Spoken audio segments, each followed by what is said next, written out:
Tudo bom, gente? Vamos aqui para a aula 4, eu acho, do curso de Copilot. É, eu tô vendo que tá aqui na tela que tá inspirando meu trial, mas fiquem tranquilos que eu vou dar um jeito, nem que eu faça outra conta. O que não vai faltar é conta pra gente usar ambiente de teste, né? Mas vamos partir aqui. Como o título já diz, a ideia é mostrar rapidinho aqui, não é também algo que vai demorar 20, 30 minutos, falar um pouco das entidades. Na aula bônus a gente já citou elas, né? Tá aqui até aqui na tela a entidade que a gente criou na última aula bônus sobre CPF e CNPJ. Agora a gente vai dar uma olhada um pouco melhor sobre isso e entender as entidades. Primeiro que se você já trabalha com Dataverse um pouco mais de tempo, você deve lembrar que naquela época ele chamava como Data Service e tudo mais, a gente chamava as tabelas de entidades, e não confunda isso. As entidades do Copilot Studio não tem nada a ver com as entidades do Dataverse, as entidades do Common Data Service, que são as tabelas. Elas têm têm o mesmo nome, mas não são a mesma coisa, né? Então, mantenha isso na mente. Entidades são uma coisa, tabelas são outras. Entidades no Dataverse não são as entidades do Copilot Studio. É bom lembrar, é bom frisar isso, né? Vamos primeiro lembrar como é que a gente chega nessa tela aqui de configurações para ver as entidades, né? A gente vai aqui nos nossos agentes, na aba do Copilot, o seu Copilot, né? Vai entrar aqui em configurações e aqui você consegue vir em entidades, certo? As entidades, qual que é a ideia primária das entidades? A gente está falando de um esqueleto de uma variável. Pensa assim, quando você vai estruturar ali num código, você cria uma classe. Você determina todos os parâmetros e, né, os seus detalhes e seus poréns da classe, certo? Basicamente, a gente vai estar fazendo quase que a mesma coisa. Né? Acho que na prática vai ficar mais fácil de entender, mas a ideia é basicamente você definir as possíveis respostas para uma variável que vai ser respondida em uma pergunta, preenchida em algum local. Vamos dar uma olhada, né? Se você já assistiu o último vídeo, vai lá dar uma assistida também, se você não viu, compensa, vale muito a pena. A gente fez uma entidade do tipo regex que ditava a maneira como que uma variável de CPF ou CNPJ deveria ser preenchida. E aí é por isso que a gente consegue já entender um pouco melhor como funciona as entidades, né? Ela limita o que você pode ou não digitar, certo?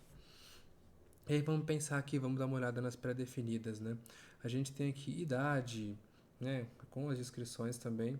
E quando são pré-definidas já vem aqui escrito. Não vai abrir, tudo bem. Já vem aqui escrito pré-definido e tudo mais. Então a gente tem idade, o tipo booleano, cidade, cor, continente, país ou região, data e hora sem fuso horário, duração, e-mail, evento, arquivo, linguagem, dinheiro, número, ordinal, organização, porcentagem, e aí vai. Até CEP, por exemplo, peso, URL. Aí vamos pontuar uma coisa aqui, por exemplo, você fala, pô, já tem CEP, não preciso criar uma entidade para verificar o CEP no meu bot. Por exemplo, você tem um bot aí que você integrou com uma API dos Correios. E lá você consegue pegar e fazer o rastreio de alguma coisa. Cuidado. Vamos olhar aqui, ó. A descrição, antes de tudo, desse aqui. CEP no formato padrão dos Estados Unidos. Tá vendo? Aqui a gente tem aqui exemplos. Por exemplo, se o cara digitar aqui isso aqui, a entidade vai trazer esse CEP. Se o cara digitar ainda o outro endereço dele aqui, ela traz aqui esse CEP em específico e salva. Faz sentido para nós no Brasil usar uma entidade dos tipos CEP para os Estados Unidos? Entendeu? Então tem que tomar cuidado com esses poréns aí. Se você vai querer montar uma entidade do tipo 7, você vai fazer igual nós fizemos aqui, né? Vamos dar uma olhada aqui no do CPF. Você pode utilizar entidades do tipo regex e criar um regex para setar e definir que o CPF tem que ter lá os seus tantos dígitos, eu não lembro agora, 11, eu acho, dígitos de números, né? São 11, 9, não sei, não lembro de cabeça, porque eu me confundi. Então não vou dar o número certo, mas independente, a gente pode criar aqui um código de regex e esse regex seta, né, como que deve ser preenchido o CPF no padrão brasileiro, entendeu? E aí vamos mudar uma olhada aqui em mais algumas, só por curiosidade. Cores, né? Sedã, azul, safira. A entidade vai identificar o azul. Táxi amarelo, identifica o amarelo. Casaco cinza e salva. Sem padrão, sem, né, como fala, sem desespero, né? A gente pode olhar aqui mais algumas coisas. Número, vai permitir somente número. Porcentagem, ele salva somente o porcentagem. E aí a gente pensa agora, beleza, eu tenho aqui, vou ter que testar se o pré-definido funciona, ou senão eu tenho que validar, né? Como vai ser o meu caso de uso para uso da entidade. E aí a gente tem duas opções: registrar uma entidade externa, né? O agente usará serviços LU externos para essas entidades. Você dá o nome, a descrição e o tipo de dado, certo? Mas geralmente a gente vai utilizar o que? A gente vai criar na mão uma entidade aqui que tem dois tipos: o do tipo lista fechada e o tipo expressão regular regex, que é o caso do CPF. Então eu vou até deixar o cardzinho pro final da aula para vocês que não assistiram a aula de CPF assistirem, para terem uma ideia de como funciona o regex. Uma complementa a outra. A gente vai só dar uma pincelada aqui porque a gente já viu lá. Então não deixe de assistir. O funcionamento é igual, né? Tá aqui, tá lá grátis, é só assistir. Vou colocar no card. Então vamos dar uma olhada aqui na lista fechada, né? Porque a gente não viu com calma e ativamente. Quando a gente está falando da lista fechada, vamos pensar ali, por exemplo, times de futebol, né? Aqui é uma lista onde você essa entidade é para o cara, você, por exemplo, vai perguntar para o usuário qual o time que você torce, né? E aí o usuário responde, por exemplo, São Paulo. São Paulo é o primeiro time da lista. São Paulo pode ser escrito de outras maneiras. Vamos dizer que o cara não tem ali seus problemas de gramática e tudo mais, escreva, sei lá, São Paulo. Escreveu errado, bateu a mão no teclado e escreveu errado. Ou, por exemplo, escreve sem um acento. Ou ele escreve só três letras, por exemplo. Ou S Paulo. Você consegue definir que o item São Paulo ele está linkado e qualquer referência, caso ele escreva corretamente o item ou algum sinônimo, ele está fazendo referência ao item São Paulo, certo? E aí, por exemplo, o cara torce pro Corinthians. Aí, o cara torce pro Corinthians. Se ele escrever aqui cor, as três letras, Corinthians, continuar escrevendo errado, várias variações, o bot vai entender que você está falando do Corinthians, entendeu? Por exemplo, você escrever Flamengo, eu escrever Fla, ou escrever Mengo, Mengão, e por assim vai, certo? A ideia é o que?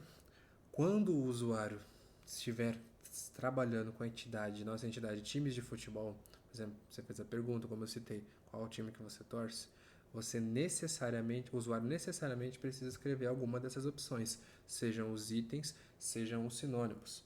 O bot não vai aceitar que você escreva qualquer outra coisa fora dessa lista de valores.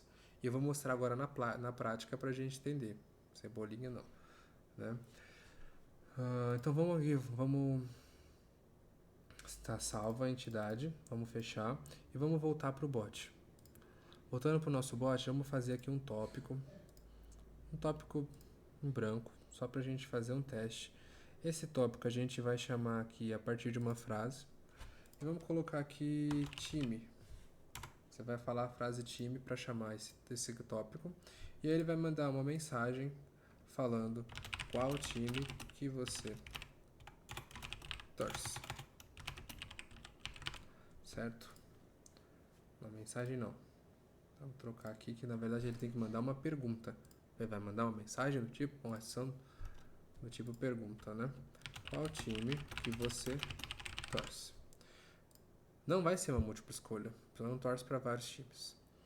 Você vai setar aqui times de futebol. A nossa VAR, vamos colocar aqui time de futebol, só pra gente começar a se habitar, a dar nome, a dar, né? E essa VAR vai ser do tipo global, porque em qualquer outro lugar do bot ali futuramente eu uso. Beleza. Após isso, o bot vai pegar e responder. Que legal. Você torce pro... Vamos utilizar aqui a variável. Opa. Vamos utilizar aqui a variável time futebol. Que legal, você torce pro time tal. Eu também. Então beleza, vamos salvar aqui e fazer um teste, né? A partir disso aqui, vamos aqui à direita o nosso bot de teste. E eu vou fazer uma coisinha aqui, que é me jogar pra cima. Para eu também não atrapalhar vocês de assistirem o que está acontecendo. Após isso, a gente digita aqui time. Qual time você torce? Putz, magicamente eu digitei ali 15 de Piracicaba. Vamos ver se vai funcionar. Piracicaba. Ele não entendeu. Não faz parte da nossa entidade. E agora se eu digitar São Paulo? Que legal, você torce para São Paulo. Eu torço também. Então vamos voltar aqui, vamos testar de novo. Time. Ah, uma coisa aqui, ó, legal. Na nossa pergunta, eu utilizei a variável e ela já foi preenchida porque eu respondi lá acima, certo? Então, deixa eu tirar o zoom aqui. A partir do momento que eu digitar time, por que ele não está fazendo a minha pergunta? Porque ele já respondeu anteriormente e salvou. E, se a gente olhar aqui, tem uma configuraçãozinha, deixa eu olhar aqui, em qual local, tem uma configuraçãozinha chamada comportamento da pergunta, né? O comportamento da pergunta, ele vai fazer o quê? Ignorar pergunta, permitir, e aí está setado como permitir que a pergunta seja ignorada. Por quê? Se ela estiver preenchida, eu ignoro. Ou eu posso mandar ele perguntar sempre. Passou por essa action, ele pergunta sempre. A gente vai ver isso com calma, ver as propriedades e tudo mais, mas para já ter em mente aí como é que funciona. Mas basicamente essa é a ideia das entidades. Espero que tenha dado para entender. Não se esqueçam de entrar no Discord, deixar o like, se inscrever e acompanhar os próximos vídeos. Tamo junto, valeu!